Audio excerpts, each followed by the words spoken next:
no umuntu wari ufite igisobanuro gikomeye kuri Giselle Precious, aho umuntu yavuga ngo yari manager wiwe mu muziki kuko yagiye amufasha ibintu byinshi bitandukanye. Twamubaza gatoya wenda kumpa mutima ze inkuru yakiriye gute, iki gikorwa kigiye kubera hano giteguye gute, kuko numwe mu bagize uruhare mu gutegura uyu muhango wo kumusezera muri ubu buryo. Murakoze kandi mwakoze kuza kuhagararana n'umuryango wa Giselle ndetse natwe muri rusange na gospel music industry muri rusange, mwakoze kuza. Hanyuma amarangamutima yanjye yo sinayagaragaza kuri kamera ngo bikunde, ariko niba hari abantu bakomeretse nanjye ndimo. Birumvikana. Yari umuhanzikazi udasanzwe, twahuye kubera umwe mu muryango we, umwe muri ba uncles be niyo bampamagaye ansaba ko namufasha kubera ko yari umwana uri shy ariko abantu batabizi. Rero aza kumpamagara turamenyana, ambwira ati anko yaguhamagaye.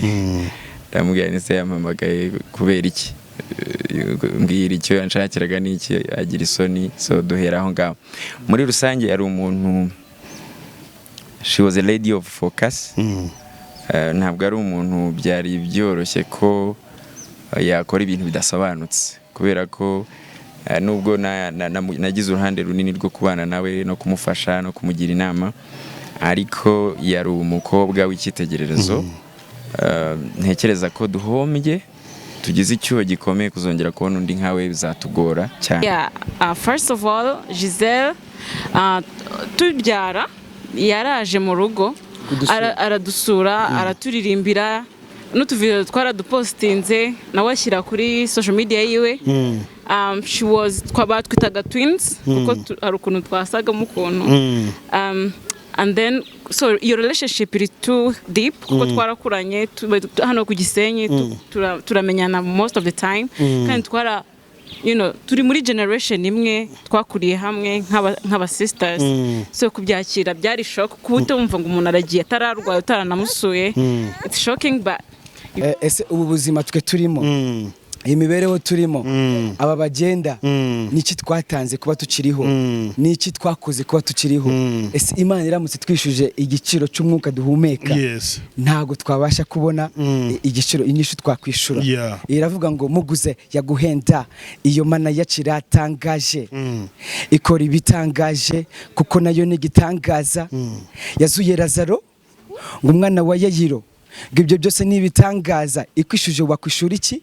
Ni inyembabazi igira ubuntu butangaje. Ku musaraba Igorogota inyabihanga nibwo yigaragaje. Yambukije Abisiraheli inyanja itukura, ikiza umugore wari umaze imyaka 12 ari mu mugongo. Ibyo byose ni ibitangaza. Wowe mbwira icyo wakwishura, muguze yaguhenda. Muguze nayo ngo yaguhenda. Muguze yaguhenda. Nukuri muguze yaguhenda. Nta kintu wenda abantu bajya kwa muganga bajya yibona, iyo umuntu bamufashe bakamushyira ku mwuka, uriya mwuka barawukwishyuza. Imana iramutse ibaze umwuka wakoresheje ubuzima bwawe bwose, ntiwabona icyo wakwishyura. Umuntu wakoze ibintu byinshi by'abantu bazi n'ibyo batazi, agiye nyine hari imishinga tudakozeho myinshi, harimo za collabo, harimo ibitaramo bindi, hari ibintu byinshi tudakoze, ariko buriya niko Imana yabibonye. Yari yo mandate yari yaramuhaye kubishimye kwirangira. Ubwo Imana se wayibwira iki, nta wivuguruza. Umuntu wenda kubajije gatoya nko kuri collabo, wenda ninde muntu vuba aha ngaha bateguraga kuba baririmbana nk'ibakoranaga nk'indirimbo muri projet mwari mufite? Twari tumaze, urabona hari hashize nk'umwaka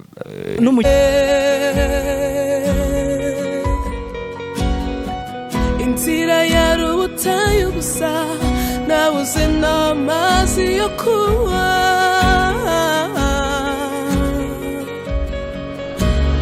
Zavuye mu mbaraga z'amasengesho, zavuye mu mbaraga z'amasengesho, mu mbaraga z'amasengesho ijuru rirakinguka, imisozi miremire igahinduka ibibaya. hari mu butunzi bwimbitse umwanzi nawe yarashobewe imbaraga z'amasengesho imbaraga z'amasengesho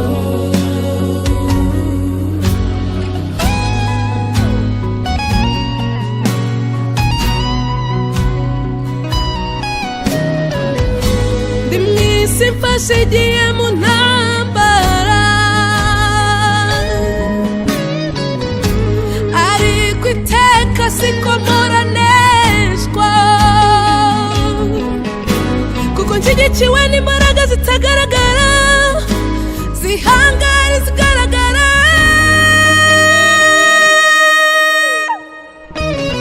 zose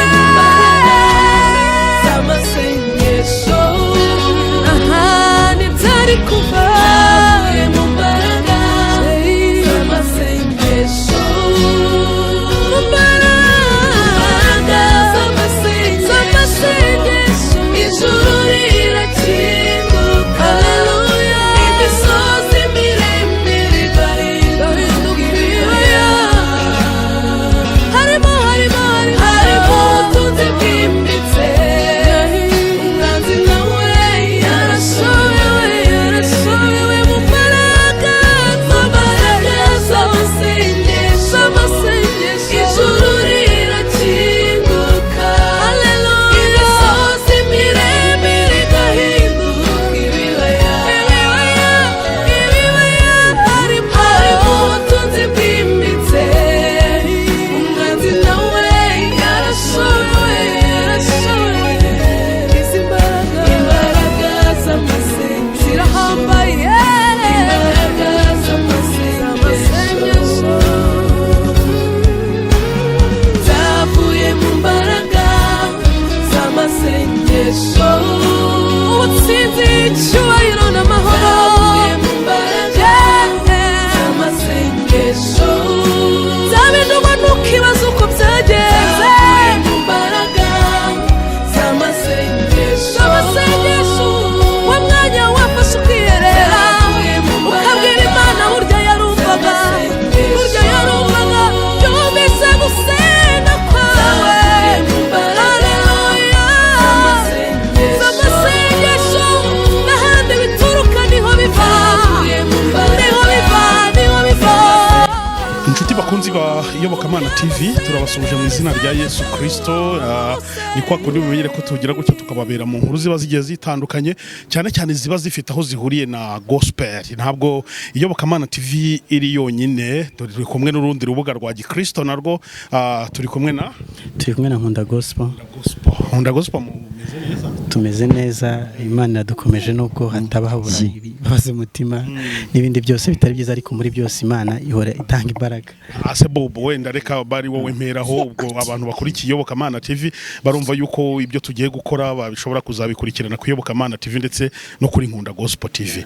Ariko wenda nkubaje gato mbere yo kubaza iyi couple ihagaze imbere yacu yitabiriye nyine umuhango wo guherekeza cyangwa gusezera bwa nyuma Giselle Precious, umuririmbyi w'indirimbo zo guhimbaza Imana, wavye ufasha abantu mu ndirimbo zitandukanye mu buryo butandukanye, wagize gutya nyine aratabaruka birumvikana, agira iherezo ryiza. Nta kibazo, abantu baragenda baza mu buryo butandukanye kandi bagomba rwose kugaragara. Ubundi urupfu rw'umukiranutsi kuri wowe nurihe somo ruba rukwiye gusigira abasigaye?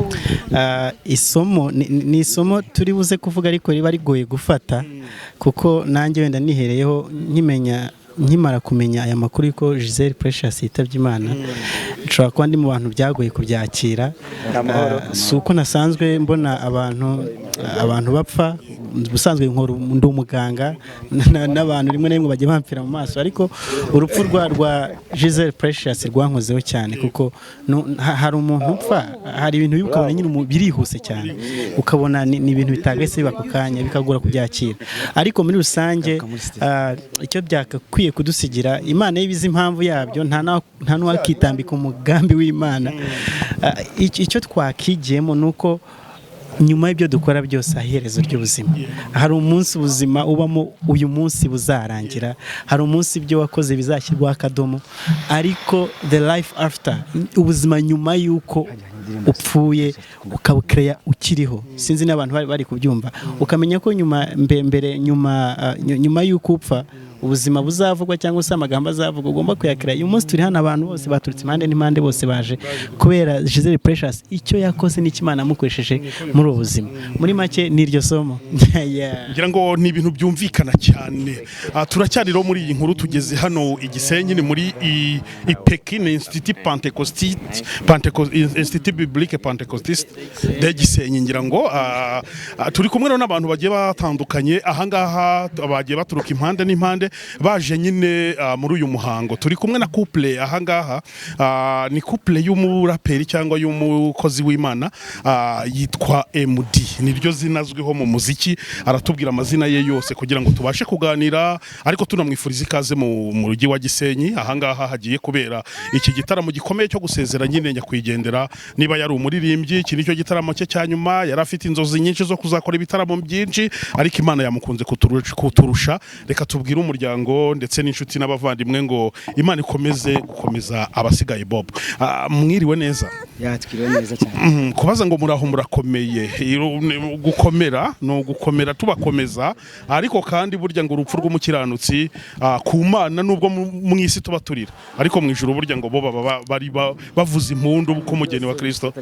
ko tuzanira ibyiza uribwira abantu badukurikiye gatoya bamenye ngo tugiye kuganira nande gatoya nitwa MD nkuko wabivuze ariko MD abantu benshi babyibaza ngo ni managing director yes mama ariko ni Mugema Diedone okay Mugema Diedone mpina magambo yayo yego nkaba ndi umuhanzi uri indirimbo zimbaza Imana nkoresheje njyana ya hip hop yego nanjye nkaba ndi hano Gisenyi muri iki gikorwa cyo guherekeza cyangwa se cyo gufata mu mugongo famille ndetse n'indi muryango utandukanye kubura umuhanzi mugenzi wacu yego hari ukuntu abaraperi baba bameze wenda mbere yuko wenda ngusaba icyo ngiye kugusaba tu presente nabo bantu muri kumwe ndabona uri kumwe n'abandi bantu babiri reka bivugire yes ya nanjye nitwa Ibyishaka Joseline ndi Madame MD yes here he is and this is our son the firstborn yitwa Mugema Harry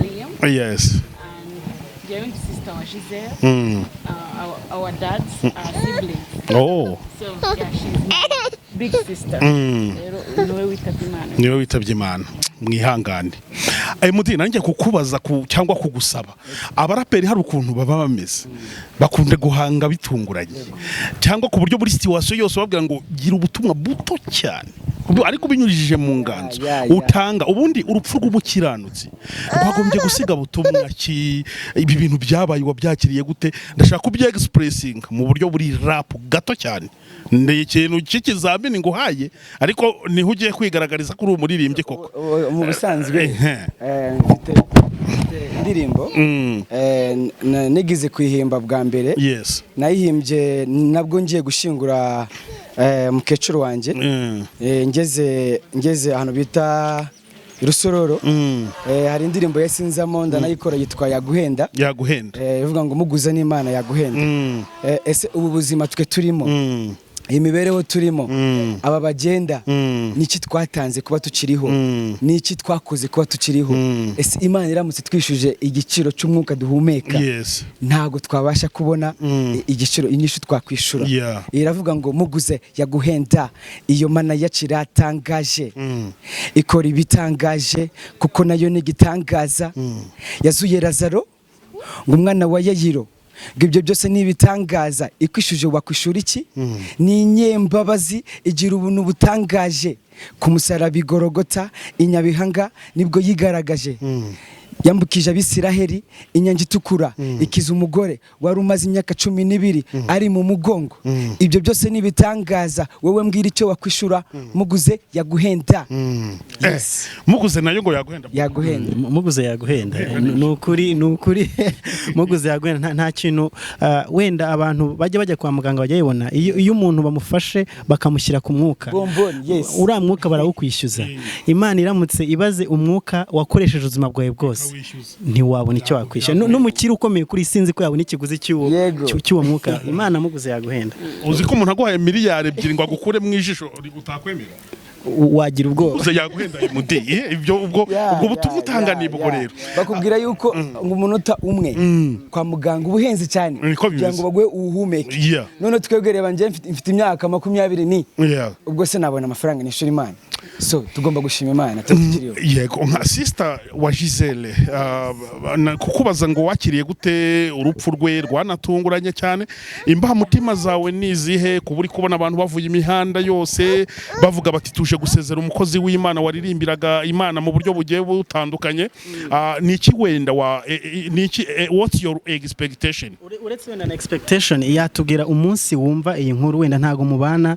uko bisa kose nababyumvisha bagutelefanya kubwira ati mushiki wawe murumuna wawe yitabye Imana ayo makuru wayakiriye ute how did you react first of all Giselle tubyara yaraje mu rugo aradusura araturirimbira n'utuvideo twaradupostinze nawe ashyira kuri social media yiwe she was twitwaga twins kuko hari ukuntu twasagamo ukuntu and then so your relationship is too deep kuko twarakuranye hano ku Gisenyi turamenyana most of the time kandi turi muri generation imwe twakuriye hamwe nk'aba sisters so kubyakira byari shock kubutumva ngo umuntu aragiye atararwaye utaranamusuye it's shocking but wa mugani byose bifatanyizwa hamwe kutuzanira ibyiza twizera ijambo ry'Imana kandi Giselle twumvaga ko man she was yari umukiranutsi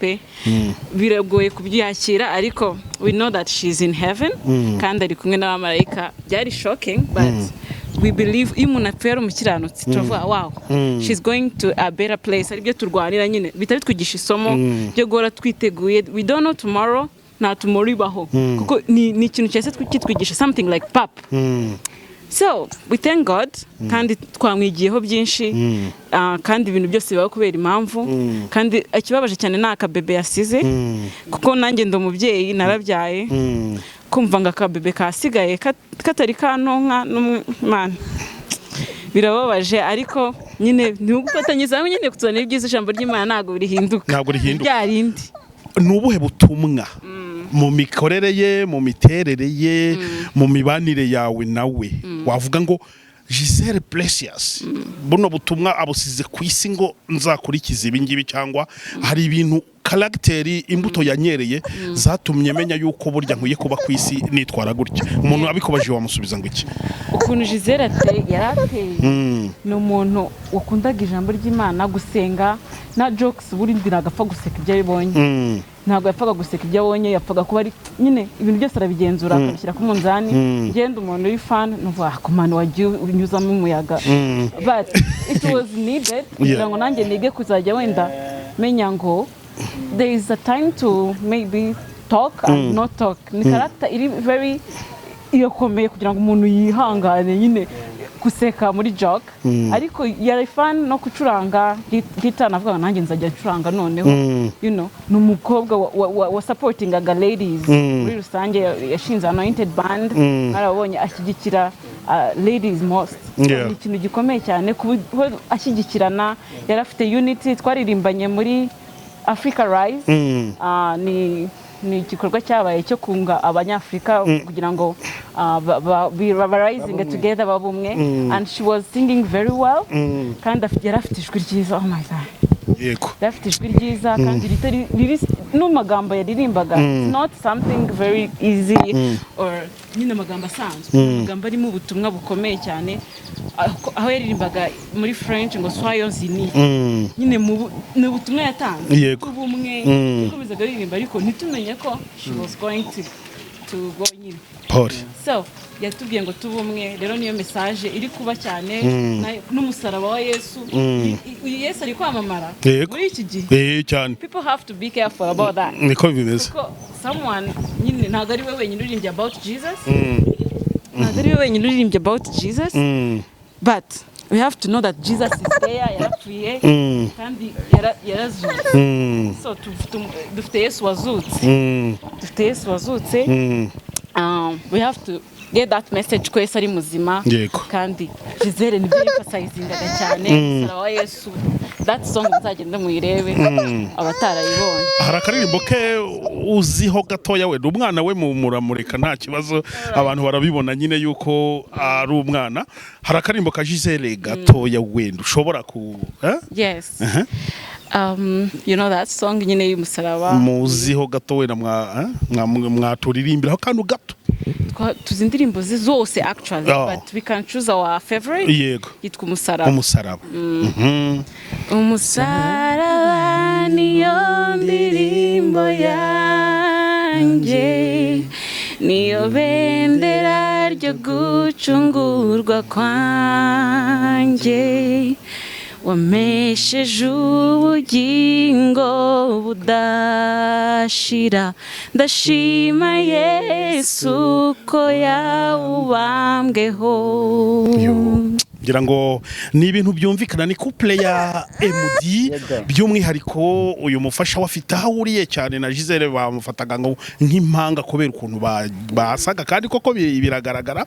Reka tubabwira ngo nimukomeze kwihangana turakomeza kugenda tubakurikiranira iyi nkuru tubabereye aho igitaramo gikomeye kigiye kubera cyo gusezera uyu mukozi w'Imana usize inkuru nziza y'umusozi wakoreye Imana indirimbo umusaraba baririmbye ngira ngo niyo ndirimbo ya nyuma yiwe yaramaze gukora iri kuri YouTube channel muzagenda muyibona mu buryo butandukanye. Reka tuvuge ngo Imana ikomeze imuhe iruhuko ridashira. Akabazo k'amatsiko akenshi umuntu agiye gupfa cyangwa se ari hafi y'igihe cye cyanyuma hari ibintu bijya biba cyangwa se ibintu ajya akora ibintu ajya avuga abantu bakaba mu gihe yamaze gupfa abantu bakavuga ati ibi bintu yashobora kuba yarasezeraga wowe nka mushikiwe hari ibikorwa byarigeze biba cyangwa se ibyo yavugaga cyangwa se uburyo mwaganiraga ngo bibe nk'iki ubu ngubu bifata nk'ikimenyetso cy'uko yaba yarasezeraga.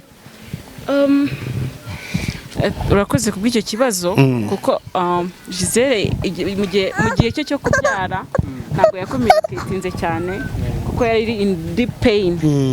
Je navuga ko Giselle mbere igihe apfa ntabwo ari bwo yagombaga gupfa buriya cyagiye yabyaye buriya yagombaga wenda nko gupfa muri itariki maze nibwo yagombaga kubyara niko bigenda n'ubundi so yabyaye imbere yaho kugira ngo adusigire umwana muzima reba ubu ngubu wenda bari kuba bagiye bombi so message ho yatanze yarazitanze cyane n'isi irayizi but personally message ko twabaye kumwe muri Africa Rise ariko yari twamubonaga nyine nk'umuntu wibereye mu ijuru ubwiwe ntago yabaga ku isi yahoraga in heaven already twamubwaga you go you are already in heaven kuko amagambo ntago byari byarahindutse cyane ntago twa communicatinze muri iyo season ya vuba but before ntago yigeze yerekana signs but kuririmbaho she was already an angel nta kintu kibimo nari muziho gusa twaramubwiraga ahubwo ngo kukizwa cyane ngo wajye ugabanya nyine twamubwira ngo mbese you have to know you are on the earth you know so that means ko natwe twamwigiyeho byinshi kuba careful yo nyine umuntu abarimo ukamenya ko anytime you can go. ngira ngo ni ibintu byumvikana mwakoze cyane kandi mukomeze kwihangana. Murakoze turi kumwe na Peace Nikodemo nzaho yankuye ari mu mirimo nyine birumvikana kubera ko ni umuntu wari ufite igisobanuro gikomeye kuri Giselle Precious aho umuntu yavuga ngo yari manager wiwe mu muziki kuko yagiye amufasha ibintu byinshi bitandukanye. Twamubaza gatoya wenda kumpa mutima ze inkuru yakiriye gute iki gikorwa kigiye kubera hano giteguye gute kuko numwe mu bagize uruhare mu gutegura uyu muhango wo kumusezera muri ubu buryo. Murakoze kandi mwakoze kuza kuhagararana n'umuryango wa Giselle ndetse natwe muri rusange na gospel music industry muri rusange mwakoze kuza. Hanyuma amarangamutima yanjye yo sinayagaragaza kuri kamera ngo bikunde ariko niba hari abantu bakomeretse nanjye ndimo birumvikana. Yari umuhanzi kazi udasanzwe twahuye kubera umwe mu muryango we umwe muri ba uncles be niyo bampamagaye ansaba ko namufasha kubera ko yari umwana uri shy ariko abantu batabizi rero aza kumpamagara turamenyana ambwira ati anko yaguhamagaye ndamubwira nise yampamagaye kubera iki mbwira icyo yanshakiraga n'iki, agira isoni, so duhera aho ngaho. Muri rusange yari umuntu, she was a lady of focus. Ntabwo ari umuntu byari byoroshye ko yakora ibintu bidasobanutse, kubera ko nubwo nagize uruhande runini rwo kubana nawe no kumufasha no kumugira inama, ariko yari umukobwa w'icyitegererezo. Ntekereza ko duhombye, tugize icyuho gikomeye kuzongera kubona undi nkawe bizatugora cyane. By'umwihariko ngewe igihe twamaranye twageze kuri byinshi mu gihe gitoya. Ndibaza ko twari tumaranye imyaka itarenze 3 ngira ngo ahari, ariko twageze kuri byinshi. Urumva twakoze ingendo hanze y'u Rwanda, zimwe abantu twatangaje, izindi twazitangaza. Twakoze ibitaramo bikomeye 3, yitabiriye ibitaramo byinshi cyane. N'ubu ngubu yaraherutse kwitabira igitaramo cya nyuma, ari nacyo cya nyuma nibaza ko yakitabiriye ku Kacyiru. Kandi icyo gihe cyitabira yaranakuriwe. Yari umukobwa rero w'umunyembaraga, umukobwa uzi icyo ashaka, kandi a lady of focus. Yari n'umuntu ugerageza kwera mu buzima twabanyemo, yari umuntu ushaka ubwere bw'Imana. Yego. Ibyo rero nabyo mshimira Imana ko twahuye, ndetse nubwo ari ngewe wamugiraga inama, ariko yangira inama nyinshi zahinduye ngewe w'imbere.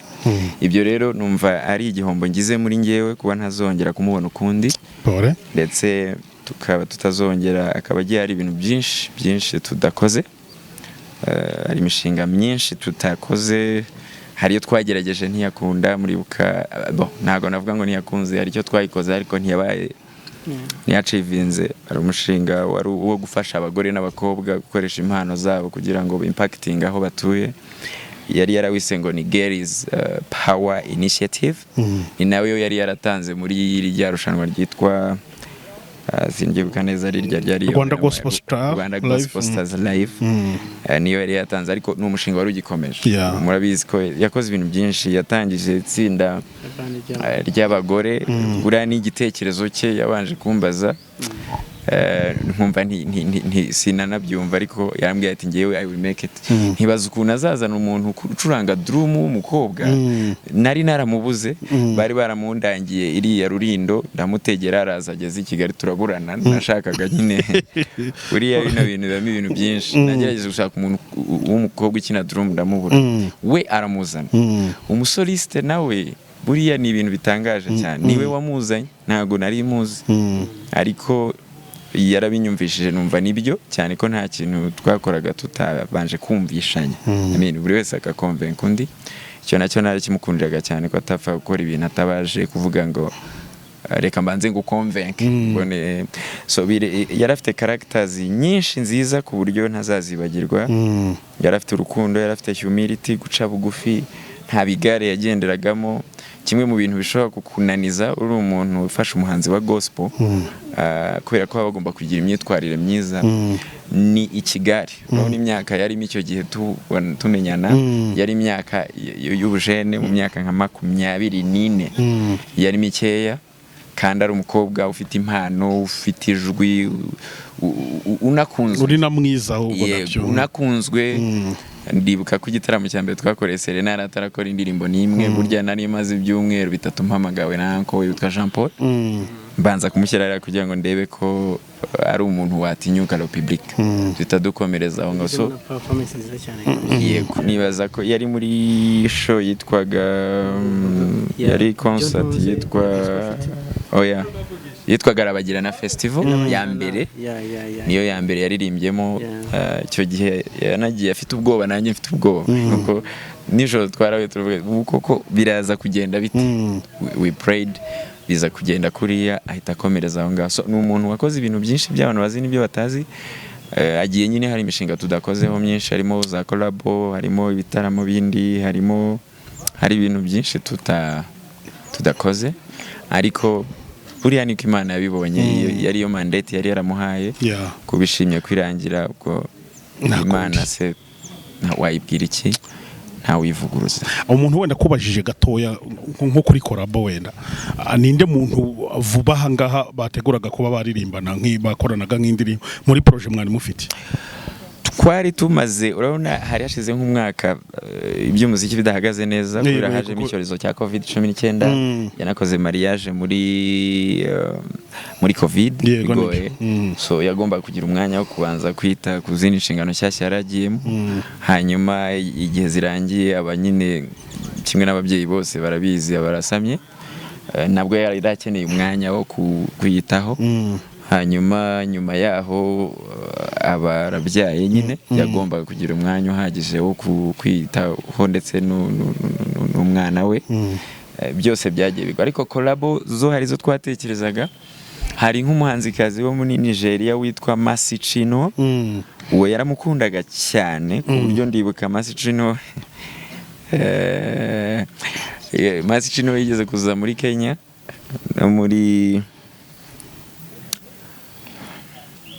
no muri Tanzania hanyuma ajyayo ajya kumureba twemeza ko ajyayo kugira ngo babonane ibindi byakurikiyeho wenda si ngombwa ariko yagiyeyo babona na management ye baravugana ku buryo yari umuhanzi nkurikije ko yamukundaga numvaga ari wiyo target kandi twagiranye ibiganiro byiza nabo hari icyambere either gukora collabo cyangwa akabanza akaza muri concert ye noneho tukabona ibyo rero agiye bidakunze kandi yarabishakaga cyane kimwe n'izindi collabo za hano mu Rwanda zari zihari wenda ntago ngiye kuzimentioninga hano hari zo twagerageje zimwe zirakunda ariko ntizakorwa mu by'ukuri uwo navugira hano kubera nz'urukundo yamukundaga n'uwo Mercy Chinwo ariko hari n'abandi